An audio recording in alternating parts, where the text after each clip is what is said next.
Giving is the reason for living. मैं श्रेयस बढ़िए आप सबका मेरे YouTube चैनल पे बहुत बहुत स्वागत करता हूँ। आज हम एंशियंट हिस्ट्री ऑफ इंडिया से लेक्चर नंबर 36 पे डिस्कशन करेंगे, जिसमें हम पोस्ट मौर्यंस को स्टडी करेंगे। उनमें भी हम पोस्ट मौर्यंस में इंडो ग्रीक जो थे इनको स्टडी करेंगे। अब यहाँ पे पोस्ट मौर्यन लिखा हुआ है, यानी हम मौर्यंस को ऑलरेडी कंप्लीट कर चुके हैं। तो जिन लोगों ने मेरे मौर्यंस के लेक्चर नहीं देखे वो उन्हें पहले देख ले। लिंक जो है वो डिस्क्रिप्शन में दी हुई है और उसके बाद ये लेक्चर देखे ताकि आपको समझने में और भी ज्यादा आसानी जाए। दूसरी बात ये कि जो मौर्यंस थे, ये जब डिक्लाइन हो गया उसके बाद इनका जितना भी बड़ा एरिया था, जितना भी बड़ा इनका किंगडम था, वो कुछ पार्ट्स में बट गया। बटने के बाद अलग अलग पार्ट पे अलग अलग सक्सेसर्स आए। उनमें से एक सक्सेसर बनते हैं इंडो ग्रीक। तो ये बाकी कौन कौन से सक्सेसर थे ये भी मैं आपको इस वीडियो लेक्चर के स्टार्टिंग में ही बताऊंगा। तो आज हम इस लेक्चर में इंडो ग्रीक्स को स्टडी करेंगे।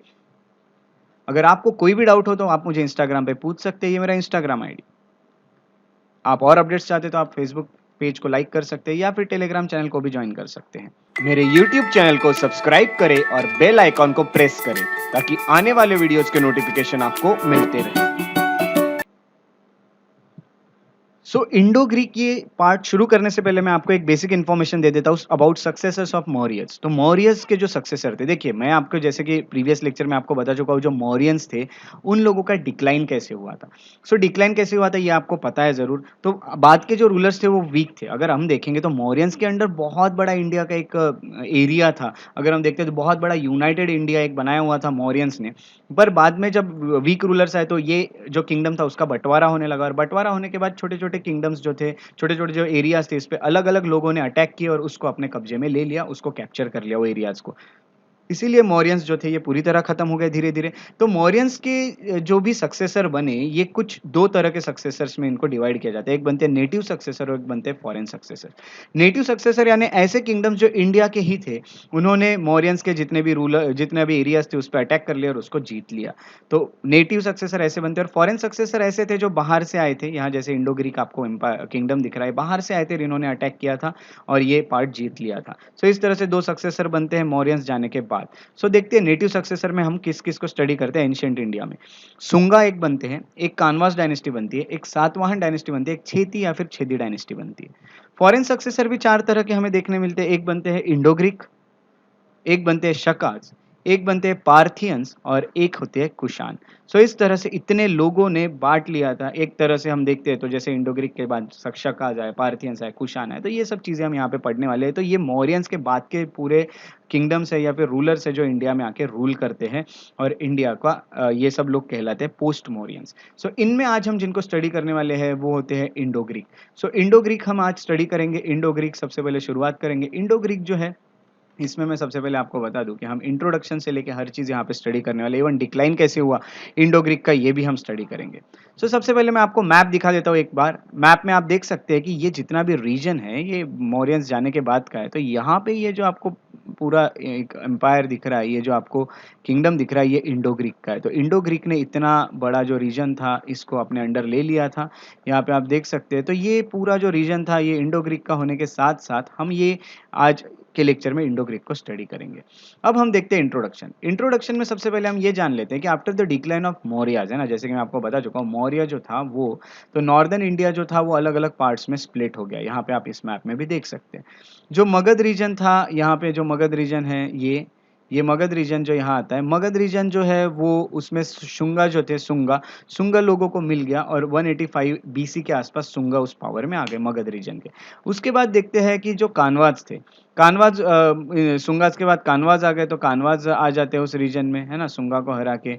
और उसके बाद उनको हरा दिया सातवाहना ने, और सातवाहना जो थे ये यहाँ पे आ जाते हैं। देखिए आप देख सकते हैं सातवाहना, तो सुंगा ऊपर ही रह गए। फिर ये धीरे धीरे ये जो रीजन था ये पूरा सातवाहना के अंडर आ गया। तो सातवाहना जो थे वो डेक्कन के ही थे ओरिजिनल, और उन्होंने जो यहाँ मगध का रीजन था वो जीत लिया था। सो इस तरह से अलग अलग रीजन पे अलग अलग रूलर्स हमको देखने मिलते हैं। तो ये सबको हम आगे स्टडी करेंगे मगध रीजन, बट अभी हम नॉर्दर्न इंडिया के कुछ पार्ट्स में देख रहे हैं। सो अब दूसरी अगर हम बात देखते हैं तो नॉर्थ वेस्ट में, नॉर्थ वेस्ट की अगर बात करें, ये नॉर्थ का नॉर्थ वेस्ट पार्ट, यहाँ पे अटैक होता था सेंट्रल एशिया से। जो सेंट्रल एशिया के लोग थे, या फिर दूसरी बात ये बता दूं आपको कि नॉर्थ वेस्ट हो, तो सेंट्रल एशिया से हो या फिर नॉर्थ वेस्ट से हो, तो यहाँ से ये लोगों पे अटैक किए जाते थे इधर के रीजन पे मौर्यंस के। दूसरी बात ये कि इंडो ग्रीक्स जो थे इनको ग्रेको इंडियन भी कहा जाता है और ये 180 बीसी के आसपास इंडिया में आते हैं, ऐसा माना जाता है। अब हम आगे ये डेट्स जो है इसे और भी कंफर्म करेंगे। सो ऐसा माना जाता है। तो जो ग्रेको बैक्ट्रियन किंग थे जिनका नाम था डेमेट्रियस, सो डेमेट्रियस जो थे उन्होंने इंडिया पे अटैक किया और ये रीजन जीत लिया। सो डेमेट्रियस से शुरुआत होती है, किंग डेमेट्रियस से, जो अटैक कर लेते हैं इस पार्ट पे मौर्यंस के। सो मौर्यन का जो पार्ट था ये इंडो ग्रीक लोगों ने जीत लिया और यहाँ से अपना रूल शुरू करते हैं वो लोग।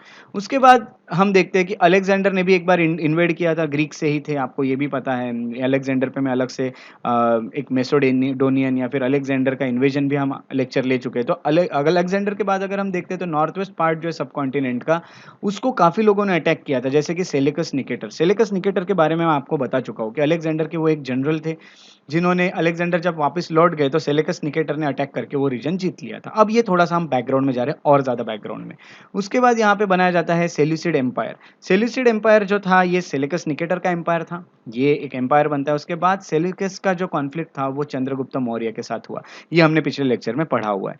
चंद्रगुप्त मौर्य पे जब सेल्यूकस अटैक करते हैं, जो या फिर इन दोनों में जब अटैक होते हैं, तो यहाँ पे आप देख सकते हैं कि बहुत बड़ा पार्ट, अगर लार्ज पार्ट देखते हैं हम, तो वेस्ट ऑफ इंडस से लेके, जिसमें हिंद कुश भी आता है, यानी प्रेजेंट डे का अफगानिस्तान का पार्ट और बलूचिस्तान का पार्ट, ये मौर्यन किंग जीत जाते हैं, क्योंकि चंद्रगुप्त मौर्य जो थे इन्होंने ये जो अटैक हुए थे ये जीत गए थे चंद्रगुप्त मौर्य, और कुछ हाथी दिए थे और उसके बदले यहाँ पे इनको बहुत बड़ी एक एरिया मिला था, बहुत बड़ी एक लैंड मिली थी, ये भी मैं आपको बता चुका हूँ, बहुत बड़ा एक किंगडम मिला था।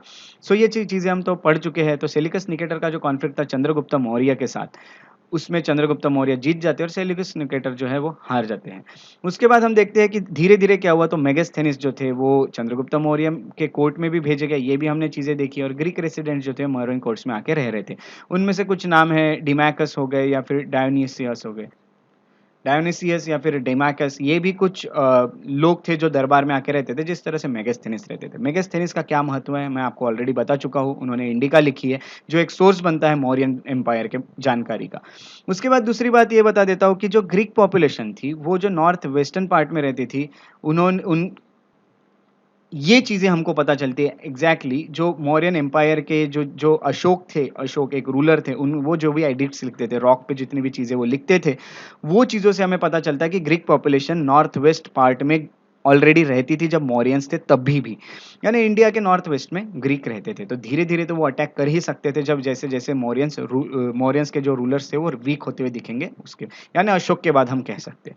मौर्यंस जो थे उनका एक डिपार्टमेंट भी था, जैसे कि मैं ऑलरेडी आपको बता चुका हूँ, जिससे वो फॉरेनर्स के जो एंटरटेनमेंट या फिर फॉरेनर्स के केयर करने के लिए भी, यानी फॉरेनर्स जो है वो विजिट करते रहते थे हमेशा मौर्यंस को, ये भी हमें यहाँ पता चलता है। एंशिएंट इंडियन सोर्सेज जो है उसमें ये भी कहा गया है कि ग्रीक्स जो है उनको यवना कहा गया है संस्कृत में, या फिर योनाज कहा गया है पाली में, यानी इनका जिक्र किया गया है, ग्रीक्स का आना जाना लगा रहता था मौर्यंस के वक्त भी।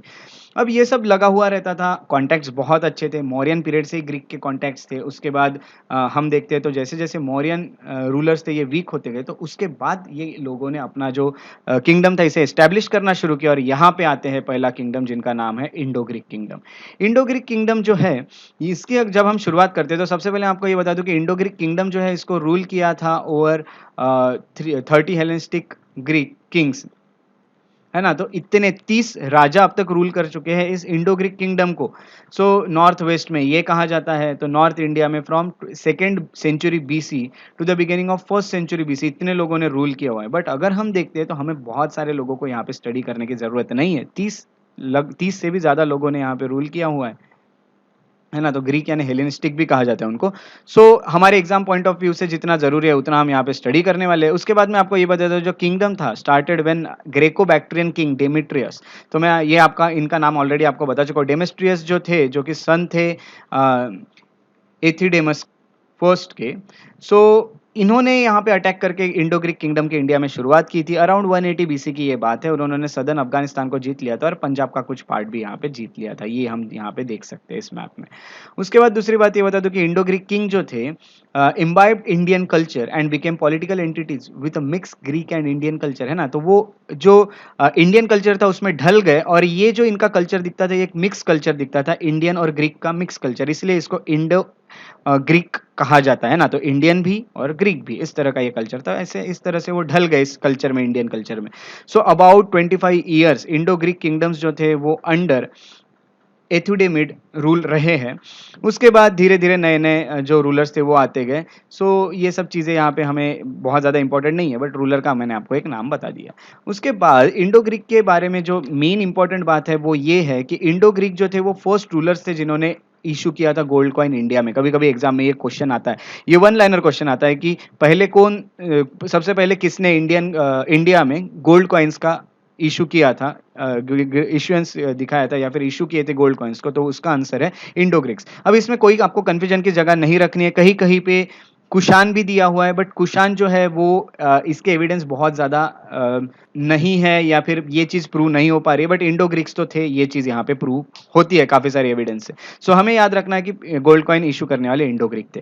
उसके बाद में ज्यादातर जितने भी कॉइन्स हैं जो हमें मिले हैं, जो ये किंग्स थे उनके, वही हमारा सोर्स ऑफ इंफॉर्मेशन बनता है इन लोगों का, जो इंडो ग्रीक्स थे इनके, क्योंकि उनके कॉइन्स पे ही इस तरह के पिक्चर्स या फिर जो भी लिखा होता था उससे हमें पता चलता है कि किस तरह का उनका रहन सहन होगा, ये चीज है। दूसरी बात ये है कि coins have been found with Indian and Greek inscription, है ना, तो इंडियन और ग्रीक इंस्क्रिप्शन दोनों इसमें लिखे जाते थे। यानी ये इंडियन लैंग्वेज हो गई या इंडियन स्क्रिप्ट हो गई, इसका भी इस्तेमाल करते थे, ग्रीक चीजों का भी इस्तेमाल करते थे, इसलिए ये इंडो ग्रीक कहलाते हैं। एक और बार अपना पता चलता है। काफी सारे इस पे इमेजेस भी दिखते हैं इंडियन डाइटीज की, इंडियन जितने भी हमारे गॉड्स है जो जिनकी हम पूजा करते हैं उनकी भी इमेजेस देखने मिलती है हमें इंडो ग्रीक के जो कॉइन्स थे उस पे। उसके साथ साथ most of the Indo Greek Kings जो थे वो बुद्धिस्ट थे, और बुद्धिज्म जो था इस वक्त बहुत ज्यादा फ्लोरिश हुआ था इंडिया में, ये भी यहाँ पे हमें देखने मिलता है। बुद्धिज्म का बहुत ज्यादा विकास हुआ था, बुद्धिज्म को यहाँ बहुत ज्यादा सपोर्ट भी किया था इंडो ग्रीक्स ने। दूसरी बात यह है कि ग्रीक इन्फ्लुएंस जो है वो ज्यादातर हमें कहाँ देखने मिलता है, तो आर्ट और स्कल्पचर में। आर्ट यानी जितना भी ये आर्ट करेंगे उस पर हमें देखने मिलेगा, और दूसरी बात है स्कल्पचर यानी जो मूर्ति है वो ग्रीक इन्फ्लुएंस की दिखती है हमें, ग्रीक उसमें हमें एक तरह से रिफ्लेक्शन दिखता है ग्रीक कल्चर का, या फिर ग्रीक जो भी आर्ट है या स्कल्पचर मेकिंग जो भी है वो ग्रीक दिखता है हमें। सो इस स्कूल को कहा जाता है, ये जो स्कूल होगी इसको कहा जाता है Gandhara school. So Gandhara school of art जो है ये ग्रीक लोगों की एक तरह से स्कूल है जो इनके वक्त डेवलप हुई थी, ये चीजें हमें पता चलती है जो हम आगे स्टडी करेंगे। सो ये जो गांधार स्कूल ऑफ आर्ट है ये आप आर्ट एंड कल्चर में पढ़ती है, स्कल्पचर की स्कूल है ये, जो मूर्तियां बनाते हैं उनके अलग अलग फीचर से अलग अलग स्कूल्स की। तो गांधार स्कूल ऑफ आर्ट जो है वो पर्टिकुलरली ग्रीक इन्फ्लुएंस में ही बनी हुई है, यानी आपको उनके मूर्तियों में जो ग्रीक लोगों का जितना भी एक आर्ट है वो आपको यहाँ पे दिखता है। सो ये गांधार स्कूल ऑफ आर्ट, कभी कभी इस पे वन लाइनर क्वेश्चन आते हैं। अब हम एक रूलर जो है इनको पढ़ लेते हैं डिक्लाइन पढ़ने से पहले। तो मिनेंडर जो है ये बहुत ही इंपॉर्टेंट रूलर बनते हैं, मिनेंडर फर्स्ट। इनका रीन जो है ये माना जाता है 165 से या फिर 155 बीसी से लेके तो 130 बीसी तक। ये डेट्स में कंफ्यूजन है कि इनका रीन कब शुरू हुआ, बट 130 बीसी तक ये रहे, ये एविडेंस हमें पता चलते हैं। तो 165 कहीं कहीं दिया है, कहीं 155 दिया है, तो इस पे आपको एग्जाम में क्वेश्चन आने के चांस नहीं है।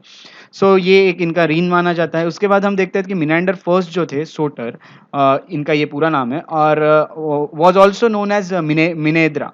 तो मिनेद्र भी कहा जाता है इनको, मिनेद्र या फिर मिलिंद भी कहा जाता है, पाली में इनको मिलिंदा कहा जाता है मिनेंडर को। सो ये एक रूलर बनते हैं। यहाँ पे इनकी आपको स्कल्पचर में बनी हुई पिक्चर दिख रहा है, तो उस वक्त तो आपको पता है कि ये सब चीजें तो अवेलेबल नहीं थी, कैमराज एंड ऑल, तो स्कल्पचर से ही हम देख सकते हैं किस तरह से दिखते होंगे। दूसरी बात ये इंपॉर्टेंट इसीलिए है इनको पढ़ना क्योंकि ये कन्वर्ट हो गए थे बुद्धिज्म में। मैं ऑलरेडी आपको बुद्धिस्ट जो हम स्क्रिप्चर्स देख रहे थे, लिटरेचर देख रहे थे, उसमें मैं ऑलरेडी आपको ये बता चुका हूँ कि मिनेंडर का महत्व या फिर मिलिंदा का महत्व। बुद्धिज्म में कन्वर्ट हो गए थे। उसके साथ साथ उन्होंने काफ़ी ये जो बुद्धिज्म है इसको बहुत ज़्यादा सपोर्ट किया था, इस रिलीजन को। तो ये एक चीज़ है, इनके वक्त काफ़ी डेवलप भी हुआ था। ही डाइड इन 130 बीसी, है ना, तो इनकी डेथ 130 बीसी में, इसलिए हमें ये पता चलता है कि मिनेंडर का रीन जो रहा है ये 130 बीसी तक रहा। ये जाने के बाद इनका जो बेटा था जिसका नाम था स्ट्रैटो फर्स्ट, स्ट्रैटो फर्स्ट इनके सक्सेसर बनते हैं इंडो ग्रीक्स में। तो इंडो ग्रीक में स्ट्रैटो फर्स्ट का रूल शुरू हो जाता है। मैं आपको जैसे कि बता चुका हूँ लगभग 30 रूलर्स यहाँ पे आए, बट इनके ऊपर क्वेश्चन नहीं आता है। मिनेंडर के ऊपर कभी कभी क्वेश्चन आ सकता है जस्ट बिकॉज ऑफ बुद्धिज्म।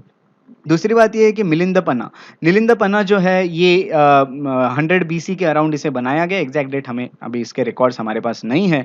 सो ये मिलिंदपना में डायलॉग्स दिए हुए हैं between Milinda and Buddhist sect Nagasena. So Buddhist monk थे एक नागसेना, ये और दूसरे हैं मिलिंदा। ये बुद्धिज्म के बारे में पूछते हैं नागसेना को, और नागसेना जो थे ये अपने आंसर्स देते हैं, और यही चीज़ों के डायलॉग्स जो है ये मिलिंदपना नाम की जो बुक है उसमें लिखे जाते हैं, जिससे हमें इनके बारे में इंफॉर्मेशन मिलती है। ओरिजिनली इसे संस्कृत में लिखा गया था, और द पाली वर्जन जो है ये एक ही वर्जन अभी हमारे पास अवेलेबल है। बाद में इसको पाली में भी लिखा गया, बट संस्कृत वाला जो वर्जन है ये अभी हमारे पास अवेलेबल नहीं है। पाली में जो लिखा गया था वो वर्जन हमारे पास अवेलेबल है।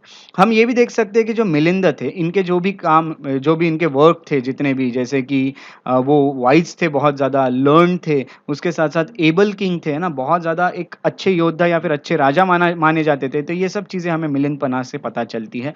दूसरा बात ये है कि आखिरी में उसके ये भी लिखा है कि मिलिंदा जो है वो एक्सेप्ट कर लेते हैं बुद्धिज्म को और कन्वर्ट हो जाते हैं। तो पहले बुद्धिज्म के बारे में पूरी इन्फॉर्मेशन लेते हैं नागसेना से, बाद में वो कन्वर्ट हो जाते हैं इनटू बुद्धिज्म। तो ये सब चीज़ें यहाँ पे हमें मिलिंद पन्हा से पता चलती हैं। सो ये बहुत इंपॉर्टेंट चीज़ें हैं इंडो ग्रीक्स के बारे में, एक रूलर। अब हमें आखिरी में ये देखना है कि इन लोगों का डिक्लाइन कैसे हुआ, ये लोग इस देश से किस तरह से चले गए, इनका किस तरह से खात्मा हुआ। सो इंडो ग्रीक किंगडम का यहाँ पे हम डिक्लाइन जब देखते हैं तो सबसे पहले हम ये देखते हैं कि लास्ट इंडो ग्रीक किंग जो थे उनका नाम था स्ट्रैटो सेकेंड। स्ट्रैटो सेकेंड जो थे उन्होंने पंजाब का जो रीजन था उसमें रूल किया था अंटिल 55 बीसी, ऐसा माना जाता है। कुछ कुछ कहते हैं कि 10 एडी तक ये रहे, तो ये भी डेट्स कंफर्म नहीं पता है, बट हमको ये डेट्स के ऊपर क्वेश्चन आएंगे भी नहीं, तो ये इसके डेट्स के ऊपर काफी कंफ्यूजन चलते रहते। तो डेट्स का एंशियंट हिस्ट्री में तो भी आपको काफी टेंशन नहीं लेना है, क्योंकि एंशियंट टाइम पे इतने ज़्यादा रिकॉर्ड्स नहीं मिलते, इतने एविडेंस नहीं मिलते डेट्स को लेके। सो आखिरी रूलर ये थे। दूसरी बात ये है कि उनका जो रूल था ये एंड हो जाता है, क्यों, क्या रीजन थे, तो इंडोसिथियंस जिनको शकाज कहा जाता है ये आ जाते हैं इंडिया में, ये अटैक कर देते हैं इन लोगों पे, और इनका जितना भी किंगडम था इसे अपने अंडर ले लेते हैं, उस पर कब्जा जमा लेते हैं शकाज। तो शकाज आए और जो इंडो ग्रीक्स थे ये चले गए। It is believe that Greek people live for several centuries more in India under the Indo Parthians and Kushans, है ना। सो हम देखते हैं कि ग्रीक रूलर्स, जितने भी ग्रीक लोग थे वो इंडिया में अगर हम देखते हैं तो जितने इंडो ग्रीक किंगडम के वक्त नहीं रहे उतने यहाँ पे हमें देखने मिलते हैं कि वो इंडोसिथियंस यानी शकाज के वक्त तो रहे ही, बट सबसे ज्यादा टाइम तक वो रहे पार्थियन और जो कुशान लोग थे उनके टाइम पे। सो ये एक तरह से डिक्लाइन हो जाता है इंडो ग्रीक किंगडम का, और धीरे धीरे हमें ये सब चीजें पता चलती है कि किस तरह से इस जगह पे फिर कौन आने लगा। तो इस जगह पे इंडोसिथियंस या फिर जिनको हम कहते हैं शकाज, ये आने लगे। सो अगले लेक्चर में हमें शकाज को पढ़ना है, तो यहाँ पे हम इंडो ग्रीक को कंप्लीट कर चुके हैं, अगले लेक्चर में हम शकाज, पार्थियन, कुशान इनको पढ़ेंगे। इसी तरह मिलते रहेंगे। तो आप लोगों को ये लेक्चर अगर पसंद आया है तो मेरे वीडियो यूट्यूब को लेक्चर्स को लाइक ज़रूर करें, शेयर करें जितना हो सकता है, और सब्सक्राइब करना ना भूले मेरे यूट्यूब चैनल को। अगर आप ऐसा करते हैं तो रेगुलरली मैं आपके सामने मेरे नए नए लेक्चर्स लेके आते रहूँगा। अगर आप और अपडेट्स चाहते हैं तो फॉलो और लाइक कर सकते हैं मेरे पेजेस को फेसबुक पे, श्रेयस बढ़िया इंटरप्रिटेशन है मेरे फेसबुक पेजेस के नाम है। मेरे बारे में और जानकारी चाहते हैं या फिर मुझसे कनेक्टेड रहना चाहते हैं तो इंस्टाग्राम पे मुझे फॉलो कीजिए, श्रेयस बढ़िया द पीस लवर, ये मेरा इंस्टाग्राम आईडी है। श्रेयस बढ़िया @gmail.com पे आप मुझे मेल भी कर सकते हैं। इसी तरह हम मिलते रहेंगे, और ये थॉट हमेशा याद रखिएगा और हमेशा किसी ना किसी को हेल्प करते रहिएगा। और मेन बात यह है कि अपना जितना हो सके उतना ख्याल रखते चलिए, और हम अगले लेक्चर में मिलेंगे। तब तक के लिए आपका दिन शुभ हो।